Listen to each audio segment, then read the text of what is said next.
बेटी का एक ही व्यक्ति से अवैध संबंध था और यहाँ तक कि माँ और बेटी दोनों ये जानती थी कि हमारा एक ही पुरुष से अवैध संबंध चल रहा है। माँ को पता था कि जिससे मैं प्यार करती हूँ वही से लड़की भी प्यार करती है और लड़की को भी पता था कि जिस लड़के से मैं प्यार करती हूँ मेरी माँ भी उसी लड़के से प्यार करती है। और इस अवैध संबंध की जानकारी जैसे ही लड़की के पिता या महिला के पति को हुई तो इनके बीच में लड़ाई झगड़ा उत्पन्न हो गया और इसी लड़ाई झगड़े के दौरान एक दिन तीनों ने मिलकर के यानी माँ बेटी और प्रेमी ने मिलकर के पति की हत्या कर दी और हत्या करने के बाद में उसकी लाश को अपने घर के आंगन में ही दफना दिया। दफनाने के बाद में ऐसा कुछ नाटक किया कि किसी को ये पता नहीं चला कि आखिरकार इसके हस्बैंड कहाँ पर है। वहीं पर जब लड़का एक दिन पूछताछ करता है अपनी माँ से कि मम्मी पापा दिखाई नहीं दे रहे हैं और पापा कहाँ हैं, तो उस महिला ने सही साठ जवाब नहीं दिया। और जब उसने अपनी बहन से पूछा कि बहन पापा कहाँ हैं, तो बहन ने भी ठीक ठाक जवाब नहीं दिया। उस लड़के को शंका हो गई कि आखिरकार हो सकता है कि पापा कहीं गुम तो नहीं हो गए। तो उसने पुलिस के यहाँ शिकायत दर्ज कराने पहुंच गया और जैसे ही शिकायत दर्ज करवाने पहुंचा है तो पीछे पीछे माँ और बेटी भी दोनों पहुंच जाती हैं थाने अपने बेटे के और तीनों ने मिलकर के गुमशुदगी की रिपोर्ट दर्ज करवाते हैं। और इसके बाद में पुलिस ने जो खुलासा किया तो वो बड़ा चौंकाने वाला था। तो चलिए जानते हैं कि पुलिस कैसे खुलासा किया इसको। वारदात है भागलपुर जिले के संभौला थाना क्षेत्र के अंतर्गत बड़ी रामसी गांव का। यहाँ कैलू नाम का एक व्यक्ति है, उसकी पत्नी का नाम है सरिता और बेटी का नाम था जूली और इसके बेटे का नाम था दयानंद। दयानंद यहीं पर रह करके होटल चलाने का काम करता था और होटल में ही उसकी माँ यानी सरिता देवी और उसकी बहन जूली भी उसके हेल्पर के रूप में काम करती थी। इसी काम के दौरान जूली का और सरिता देवी का तमाम लोगों से मिलना जुलना बना रहता था और इसी दौरान एक व्यक्ति जिसका नाम था दिनेश यादव, उससे भी मुलाकात हो जाती है और मुलाकात होने के बाद में दिनेश यादव होटल पर और उनके घर पर आना जाना शुरू कर देता है। इसी आने जाने के क्रम में बेटी जूली और सरिता देवी दोनों के उससे व्यक्ति से दिनेश से अवैध संबंध हो जाते हैं और जब अवैध संबंध हो जाते हैं तब दोनों को ये पता नहीं था, यानी मम्मी और बेटी को दोनों को ये पता नहीं था कि हम दोनों ही एक ही पुरुष से प्यार करते हैं।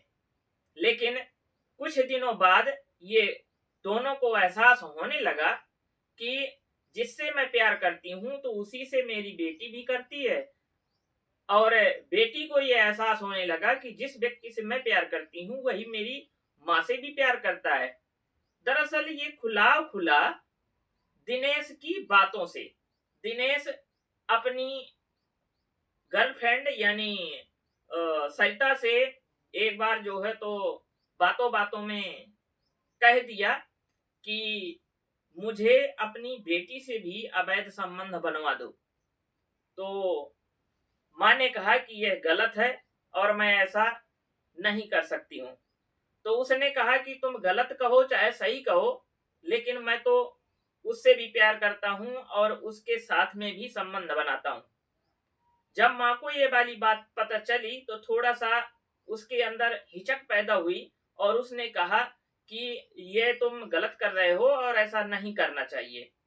लेकिन वो दिनेश कुमार यादव, उनकी बातों से कोई लेना देना नहीं था और उसको तो सिर्फ और सिर्फ अपने संबंधों से काम था और अवैध रिश्तों से काम था और बाकी किसी से कोई मतलब नहीं था। वो उसकी जूली की मम्मी को भी उसी तरह इस्तेमाल कर रहा था और जूली को भी उसी तरह इस्तेमाल कर रहा था। जब इनके तीनों के अवैध रिश्तों के बारे में कैलू को पता चलता है तो कैलू अपनी पत्नी सरिता से लड़ाई करना शुरू कर देता है और लड़ाई करने में ये कहता है कि तुम तो ठीक हो, लेकिन तुमने अपनी बेटी को भी इसके सुपुर्द कर दिया, ये बहुत गलत काम किया है तुमने। कम से कम अपनी बेटी को तो बचा के रखना चाहिए, बेटी को तो सुरक्षित रखना चाहिए तुमको, लेकिन तुम भी उसी के साथ में कर रही हो ऐसा काम और अपनी बेटी को भी वही काम उस व्यक्ति के साथ में करवा रही हो। कम से कम ये तो समझना चाहिए तुमको कि अगर ये बात लोगों तक पहुंचेगी तो लोग क्या कहेंगे। लेकिन इसी लड़ाई झगड़े के दौरान जब माँ और बेटी को ये सब बातें एहसास होती हैं कि हमारे पापा को ये सब पूरी बातें पता चल गई हैं, तो दोनों ने प्लान बनाया कि आखिरकार अपने पति को या अपने पिता को रास्ते से कैसे हटाया जाए। माँ बेटी दोनों ने मिलकर के दिनेश कुमार को भी बुलाया और दिनेश कुमार से इन सब बातों के बारे में बताया और कहा कि हमारे हस्बैंड को रास्ते से हटा देना है। एक दिन की घटना है, यानी शुक्रवार, बीते शुक्रवार की घटना है। बीते शुक्रवार के दिन जब अड़ोसी पड़ोसी सब सो गए थे, जबकि उसका लड़का दयानंद वो अपनी होटल में ही था, तभी उन्होंने दिनेश कुमार को बुलाया और दिनेश कुमार को बुलाने के बाद में चुपके से कैलू की धारदार हथियार से गला काट दिया और गला काटने के बाद में जब उसका प्राणांत हो गया तो अपने ही आंगन में एक गड्ढा खोदा और गड्ढा खोद करके तीनों ने उसको उसी गड्ढे में दफना दिया और दफनाने के बाद में ऊपर से ईंटें रख दी। सुबह की बात करें तो सोमवार की बात है। सोमवार की सुबह जब उसका लड़का होटल से घर आया तो उसने माँ से पूछा कि मम्मी पापा दिखाई नहीं दे रहे हैं, कहाँ चले गए। तो मम्मी ने ठीक ठाक जवाब नहीं दिया। उसने ये कहा कि 2-3 दिन से घर नहीं आए हैं, अब पता नहीं कहाँ चले गए हैं। बेटी से पूछा तो उसने भी यही कहा कि 2-3 दिन से घर नहीं आए हैं, पता नहीं कहाँ चले गए हैं। तो उसने पूछा कि आखिरकार तुमने पता करने का प्रयास किया कि नहीं किया। तो उन दोनों ने कहा कि हमने प्रयास नहीं किया है, तुमको करना हो तो कर लो। तो लड़का दिमाग लगाता है कि जब 3 दिन से गायब हैं तो इसका मतलब है कि कुछ ना कुछ तो कहानी है। तो वो सीधा पुलिस के पास में पहुंचता है और पुलिस से अपने पिता की गुमशुदगी की रिपोर्ट दर्ज कराता है। तभी पीछे पीछे सरिता और जूली भी थाने पहुंच जाती हैं और वो भी कहती हैं कि हाँ सर, 2-3 दिन से हमारा हस्बैंड, लड़की कहती है कि हाँ सर, हमारा पिता 2-3 दिन से गायब है और अभी तक घर वापस नहीं आए। लेकिन इसी बीच जो पड़ोसी थे उसके घर वाले, उन्होंने पुलिस को फोन किया। उन्होंने फोन करके ये बताया कि सर, कैलू के घर से बदबू आ रही है और बहुत तेज बदबू आ रही है, कुछ समझ में नहीं आ रहा है कि क्या है। तो कुछ पुलिस फोर्स सीधा पहुंचती है कैलू के घर में और कैलू के घर का दरवाजा तोड़ करके जहां से बदबू आ रही थी वहां खुदाई करवाती है। तो वहां निकलती है कैलू की लाश। और इधर जो है तो थाने से रिपोर्ट लिखवा करके सरिता और सरिता की बेटी जूली दोनों रास्ते में आ रही थी।